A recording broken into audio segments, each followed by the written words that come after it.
รายการภาษาพม่าชุดภาษาและวัฒนธรรมเมียนมาမြန်မာယဉ်ကျေးမှုနဲ့ဘာသာစကား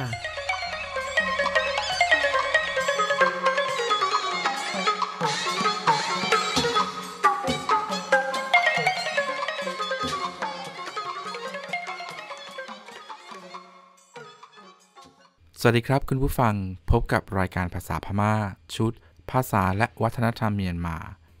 ผมอดิศรประกอบกิจครับวันนี้พบกับท่านอาจารย์ตูซานหน่วยนะครับ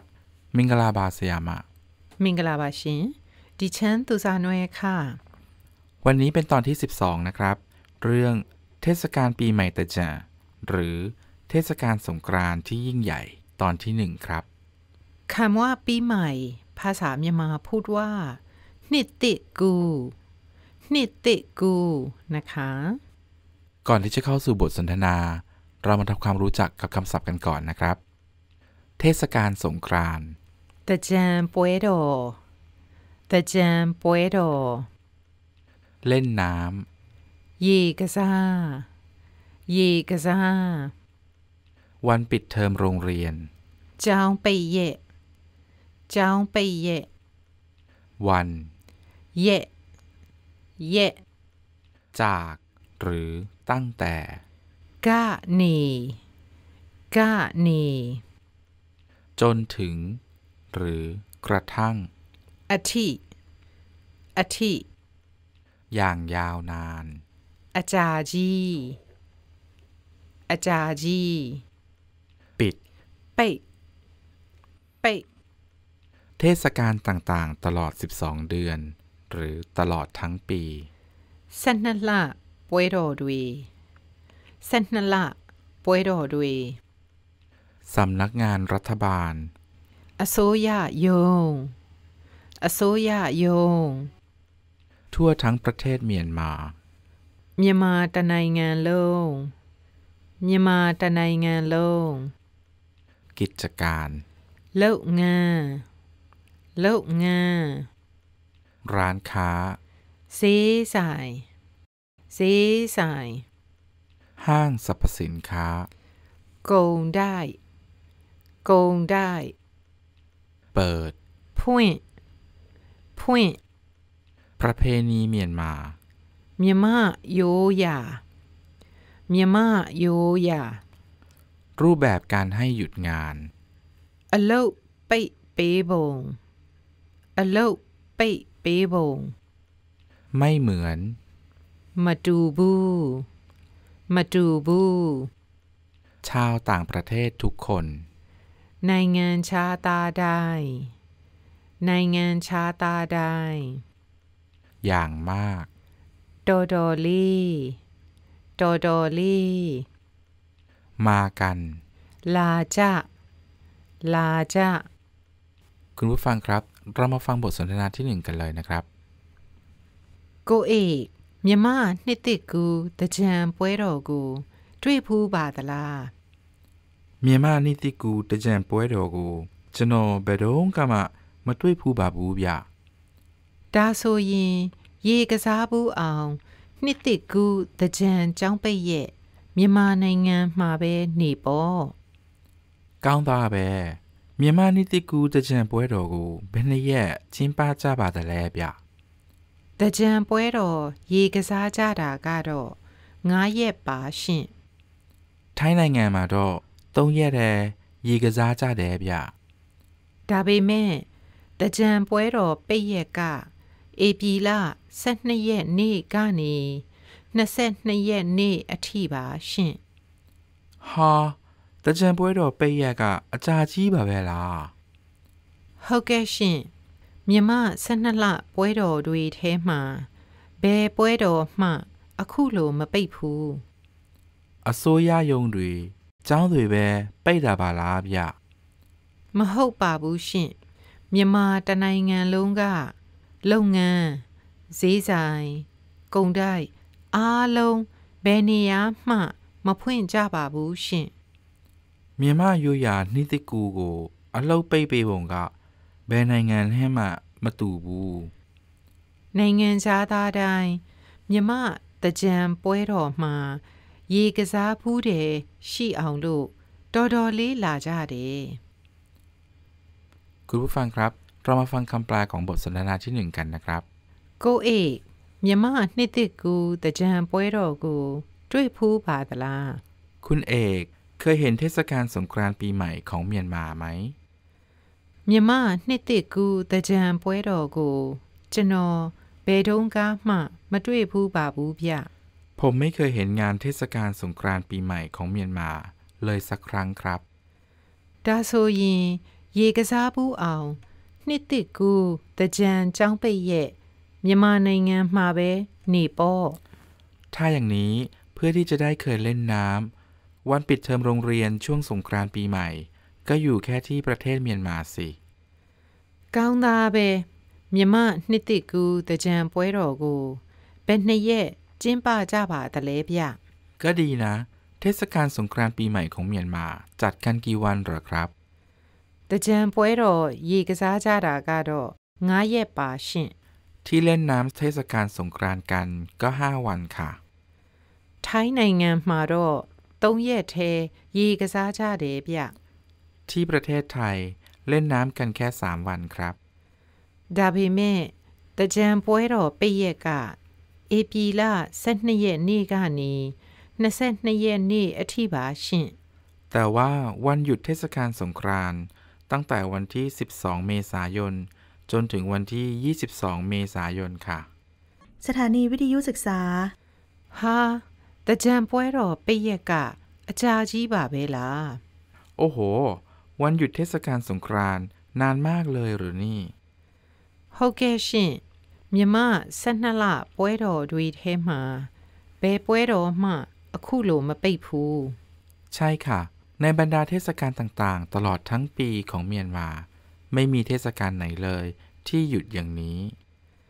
အစိုးရရုံးတွေကျောင်းတွေပဲပိတ်တာပါလားဗျ ปิดแค่พวกสำนักงานรัฐบาลกับโรงเรียนหรือเปล่าครับ မဟုတ်ပါဘူးရှင့်မြန်မာတနိုင်ငံလုံးကလုပ်ငန်းဈေးဆိုင်ကုန်တိုက်အားလုံးဘယ်နေရာမှမဖွင့်ကြပါဘူးရှင့် ไม่ใช่หรอกค่ะ กิจการร้านค้าห้างสรรพสินค้าทั้งหมดทั่วทั้งประเทศเมียนมาไม่มีที่ไหนที่เปิดกันเลยค่ะ မြမရိုးရာနှစ်တစ်ကူးကိုအလုတ်ပိတ်ပေးပုံကဘယ်နိုင်ငံနဲ့မှမတူဘူး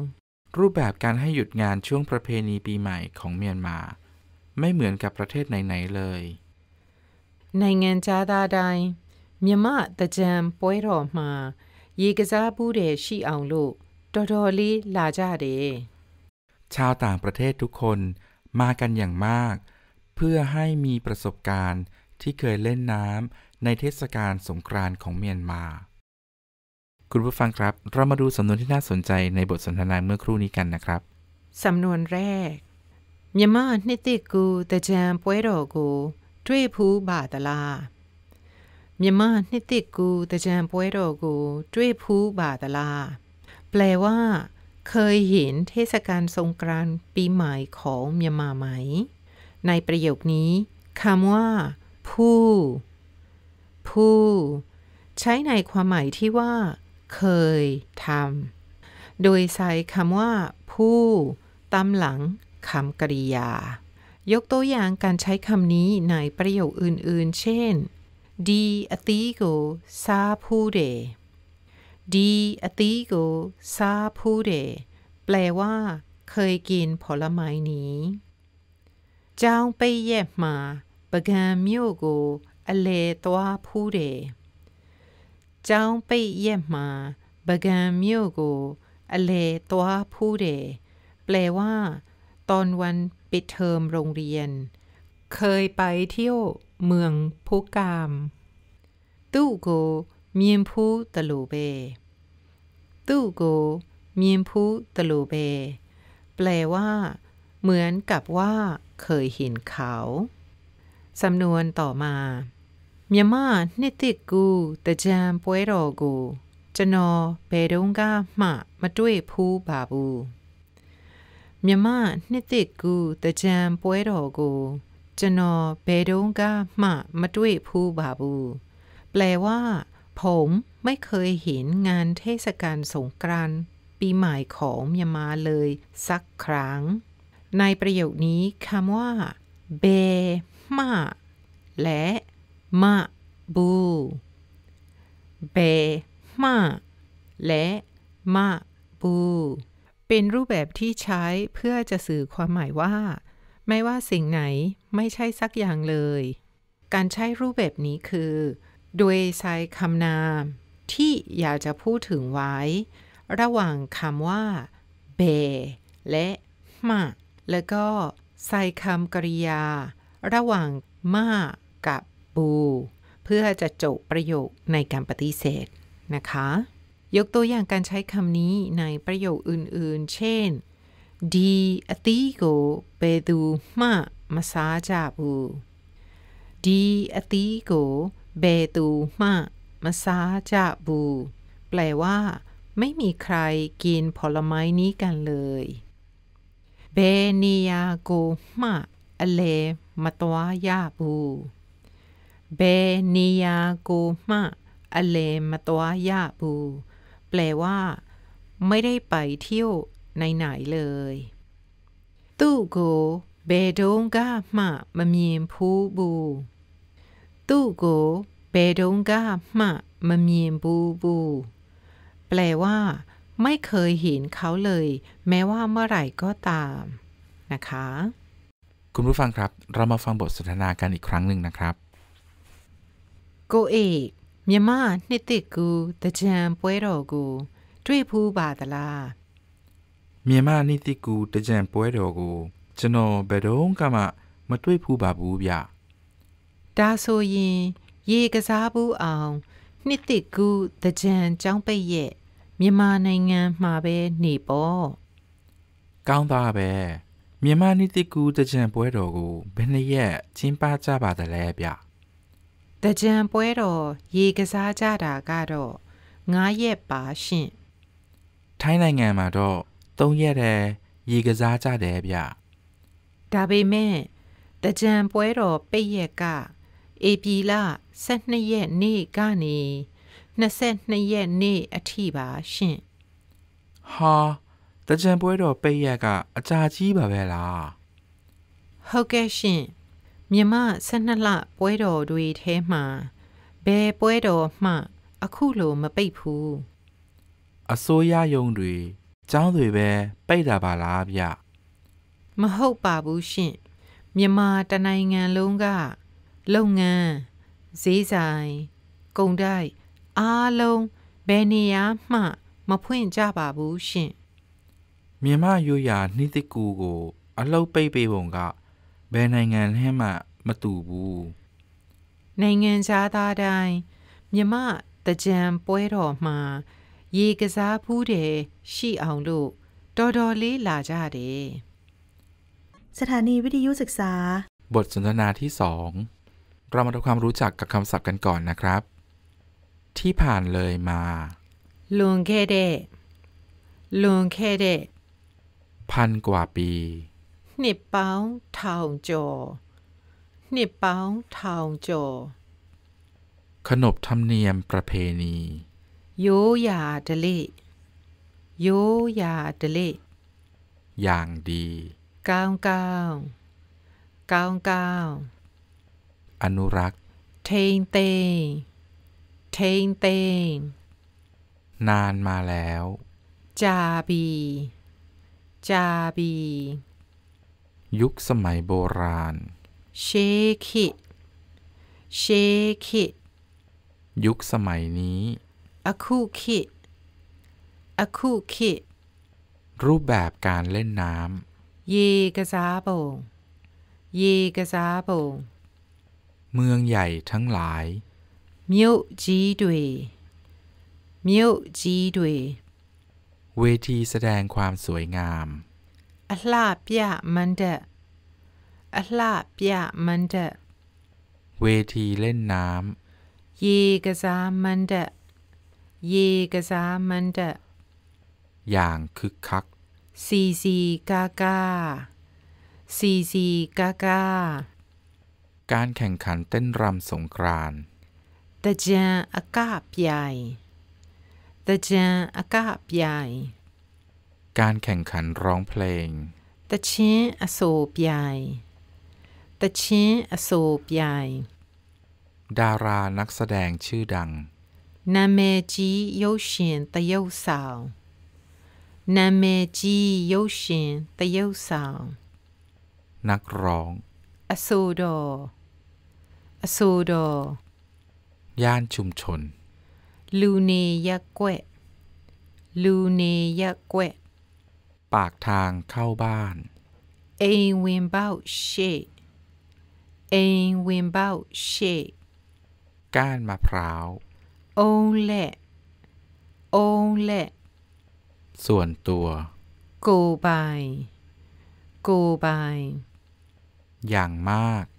အယံအယံ ไม่ว่าจะเป็นวัยใด အရွယ်မရွေးအရွယ်မရွေး ไม่ว่าจะเป็นชาติใด လူမျိုးဘာသာမရွေးလူမျိုးဘာသာမရွေး สนุก ပျော်ပျော် คุณผู้ฟังครับ เรามาฟังบทสนทนาที่ 2 กันเลยนะครับ မြမရိုးရာနှစ်တစ်ကူတကြံရေကစားကြတာ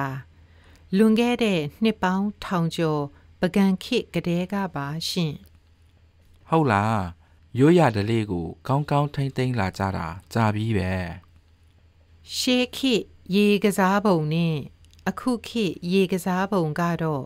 မတူကြတော့ဘူး အခုခေတ်မှာတကြံပွဲတော်ကိုဘယ်လိုကျင်းပကြပါသလဲဗျ တနိုင်ငံလုံးမြို့ကြီးတွေမှာအလှပြမန္တတ်ရေကစားမန္တတ်တွေစောက်ပြီးစီစီကားကားကျင်းပကြတယ် အလှပြမန္တဆိုတာဘယ်လိုဟာမျိုးပါလဲဗျ တကြံအကပြိုင်ကြတချင်းအဆိုပြိုင်ကြတဲ့မန္တတ်တွေကိုအလှပြမန္တတ်လို့ခေါ်တယ် ဟုတ်လားတော်တော်ကြည့်ကောင်းပါပဲ နာမည်ကြီးရုပ်ရှင်သရုပ်ဆောင်အဆိုတော်တွေလည်းအလှပြမန္တတ်တွေမှာတချင်းလာဆိုကြပါတယ် လူနေရက်ကွက်တွေမှာရောဘယ်လိုရေကစားကြပါလဲဗျ အိမ်ဝင်ပေါက်ရှေ့မှာအုံးလက်နဲ့လှုပ်ထားတဲ့ရေပက်ကစားဖို့ကိုယ်ပိုင်မနက်လေးတွေစောက်ထားတတ်ကြတယ် ဒါဆိုရင်မြန်မာတစ်နိုင်ငံလုံးတကြံအချိန်အရန်စီကားမှာပဲ အရွယ်မရွေးလူမျိုးဘာသာမရွေးတကြံဖွဲတော်မှာအယမ်းပျော်ကြတာ คุณผู้ฟังครับเรามาฟังคำแปลของบทสนทนาที่ 2 กันนะครับ မြမရိုးရာနှစ်တစ်ကူတကြံရေကစားကြတာလွန်ခဲ့တဲ့နှစ်ပေါင်းထောင်ကျော်ပကံခေတ်ကလေးကပါရှင် การเล่นน้ำสงกรานต์ตามประเพณีปีใหม่เมียนมามีมาตั้งแต่ยุคพุกามสมัยพันกว่าปีที่ผ่านมาค่ะ ဟုတ်လားရိုးရာဓလေ့ကိုကောင်းကောင်းထိမ့်သိမ်းလာကြတာကြာပြီပဲ จริงเหรออนุรักษ์รักษาขนบธรรมเนียมประเพณีกันมาอย่างดี นานมากแล้วนี่นะ ရှေးခေတ်ရေကစားပုံနဲ့အခုခေတ်ရေကစားပုံကတော့မတူကြတော့ဘူး รูปแบบการเล่นน้ำสมัยโบราณกับรูปแบบการเล่นน้ำสมัยนี้นั้นไม่เหมือนกันแล้ว အခုခေတ်မှာတကြံပွဲတော်ကိုဘယ်လိုကျင်းပကြပါသလဲဗျ เทศกาลสงกรานต์ในยุคนี้จัดกันอย่างไรหรือครับ တနိုင်ငံလုံးမြို့ကြီးတွေမှာအလှပြမန္တတ်ရေကစားမန္တတ်တွေစောက်ပြီးစီစီကားကားကျင်းပကြတယ် ตามเมืองใหญ่ทั่วทั้งประเทศ สร้างเวทีแสดงความสวยงาม เวทีเล่นน้ำจัดกันอย่างคึกคัก အလှပြမန္တတ်ဆိုတာဘယ်လိုဟာမျိုးပါလဲဗျ ที่ว่าเวทีแสดงความสวยงามคือแบบไหนเหรอครับ တကြံအကပြိုင်ကြတချင်းအဆိုပြိုင်ကြတဲ့မန္တတ်တွေကိုအလှပြမန္တတ်လို့ခေါ်တယ် เวทีที่แข่งขันเต้นรำสงกรานต์แข่งขันร้องเพลง เรียกกันว่าเวทีแสดงความสวยงาม สถานีวิทยุศึกษา ဟုတ်လားတော်တော်ကြည့်ကောင်းမှာပဲ จริงเหรอคงจะน่าดูมากๆเลยနာမည်ကြီးရုပ်ရှင်သရုပ်ဆောင်အဆိုတော်တွေလည်းအလှပြမဏ္ဍပ်တွေမှာတချင်းလာဆိုကြပါတယ်ดารานักแสดงชื่อดังนักร้องทั้งหลายก็มาร้องเพลงกันที่เวทีแสดงความสวยงามนั้นด้วยလူနေရက်ကွက်တွေမှာရောဘယ်လိုရေကစားကြပါလဲဗျแล้วตามย่านชุมชนล่ะ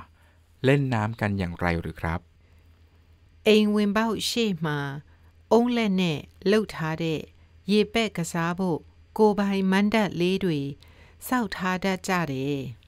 ก็มักจะสร้างเวทีส่วนตัวเล็กๆด้วยก้านมะพร้าวที่ปากทางเข้าบ้านสำหรับสาดน้ำเล่นဒါဆိုရင်မြန်မာတနိုင်ငံလုံးတကြံအချိန်အရန်စီကားမှာပဲถ้าอย่างนี้ทั่วทั้งประเทศเมียนมาคงจะคึกคักอย่างมากในช่วงสงกรานต์အရွယ်မရွေးလူမျိုးဘာသာမရွေးတကြံပွဲတော်မှာအရန်ပျော်ကြတာ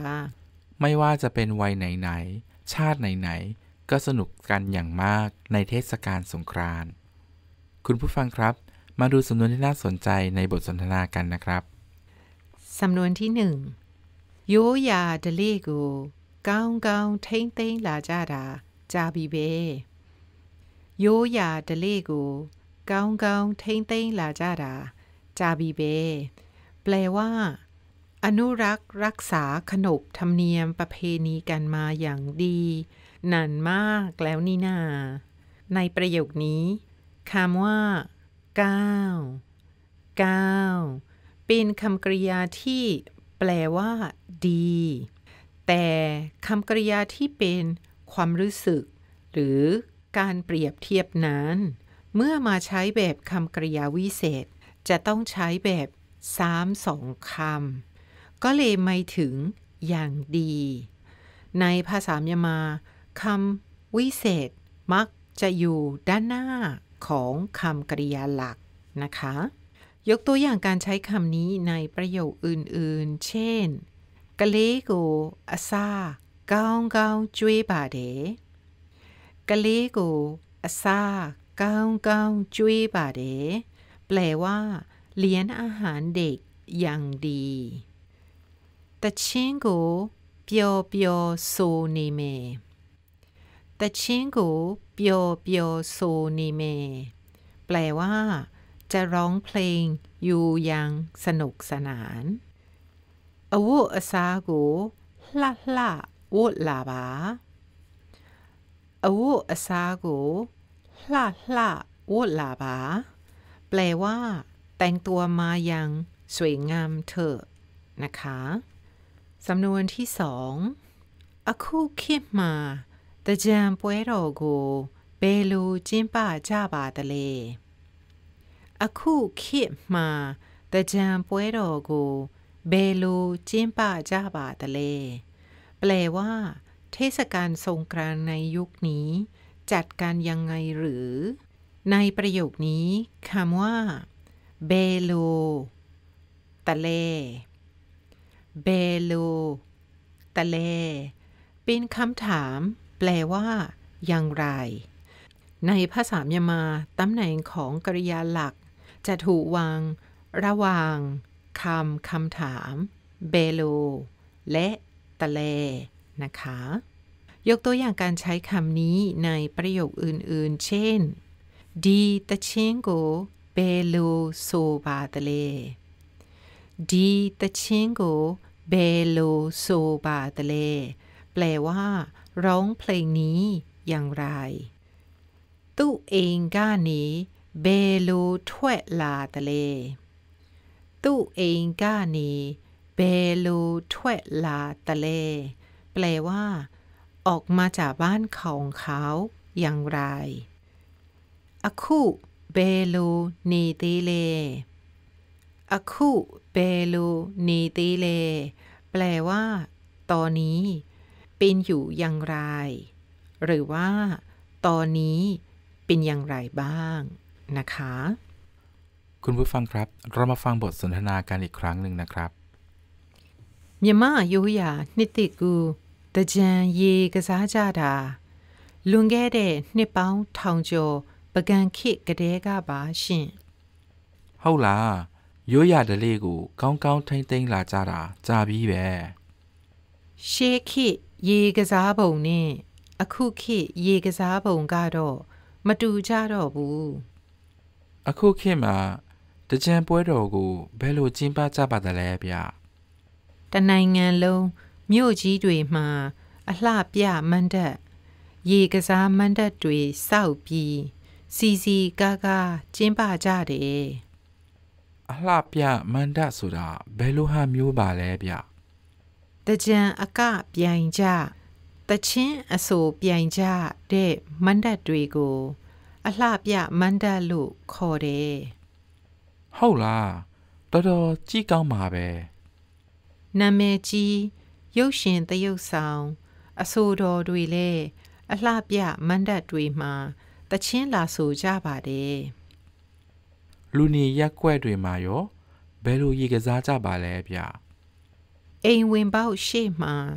အုံးလက်နဲ့လှုပ်ထားတဲ့ရေပက်ကစားဖို့ကိုယ်ပိုင်မနှက်လေးတွေ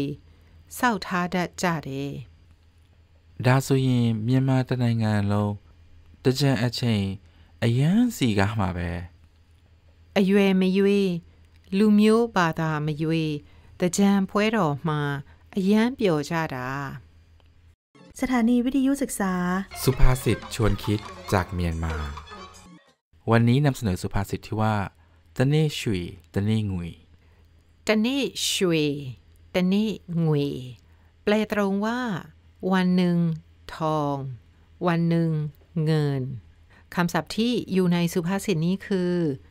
ติแปลว่าหนึ่งเน่แปลว่าวันชุยแปลว่าทองงุยแปลว่าเงินนะคะความหมายของสุภาษิตนี้คือวันหนึ่งแต่งตัวด้วยทองอีกวันหนึ่งก็เปลี่ยนเป็นแต่งตัวด้วยเงินซึ่งสอนให้รู้ว่าทุกสิ่งทุกอย่างมีความเปลี่ยนแปลงเสมอสถานการณ์ในวันหนึ่งอาจจะดีแต่อีกวันหนึ่งอาจจะร้ายก็ได้ไม่มีอะไรที่แน่นอนนะคะ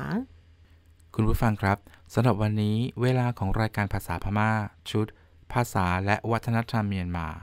เรื่องเทศกาลปีใหม่ตะแจหรือเทศกาลสงกรานต์ที่ยิ่งใหญ่ตอนที่1ได้หมดลงแล้วนะครับพบกับผมอดิศรประกอบกิจและท่านอาจารย์ตุสานหน่วยได้ในครั้งต่อไปครับสวัสดีครับมิงกลาบาคัมยะสวัสดีค่ะมิงกลาบาชินสถานีวิทยุศึกษา